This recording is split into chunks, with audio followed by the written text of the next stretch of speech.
सबंध भारतात प्रसिद्ध एकमेव उभी श्री परमेश्वर मूर्ती असलेल्या नांदेड जिल्ह्यातील हिमायतनगर वाढोणा येथील महाशिवरात्री यात्रा उत्सव 2025 ची जय्यत तयारी सुरू झाली आहे। मंदिराच्या अध्यक्षा तहसीलदार पल्लवी टेमकर, उपाध्यक्ष महावीर चंद श्रीमाळ, सेक्रेटरी अनंता देवकाते यांच्या मार्गदर्शनाखाली यात्रेचे नियोजन केले जात आहे। यात्रा उत्सव दिनांक 24 फेब्रुवारी ते 12 मार्च पर्यंत चालणार असून 15 दिवसांच्या काळात विविध धार्मिक, सांस्कृतिक, शैक्षणिक, पशु प्रदर्शन, कबड्डी, कुस्ती, शंकरपट आदींसह विविध प्रकारच्या स्पर्धा आयोजित करण्यात आल्या आहेत। यात्रा महोत्सव काळातील कार्यक्रम यशस्वी करण्यासाठी समित्या नियुक्ती करण्यात आल्या आहेत। जागृत देवस्थान असलेल्या श्री परमेश्वर दर्शनासाठी तेलंगणा, विदर्भ, मराठवाडा, कर्नाटक आदी राज्यातील भाविक भक्तांची दर्शनासाठी मांदियाळी होणार आहे।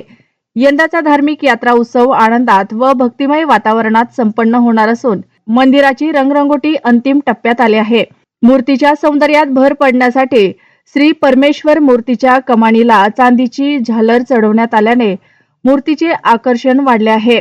यात्रा काळात सुरक्षेच्या दृष्टीने मंदिर परिसरात 50 सीसीटीव्ही कॅमेरे बसवण्यात आले आहेत। यात्रा महोत्सव निर्विघ्नपणे साजरा व्हावा यासाठी मंदिर कमिटीचे संचालक मंडळ, कर्मचारी व सर्व गावकरी व भाविक भक्त परिश्रम घेत आहेत।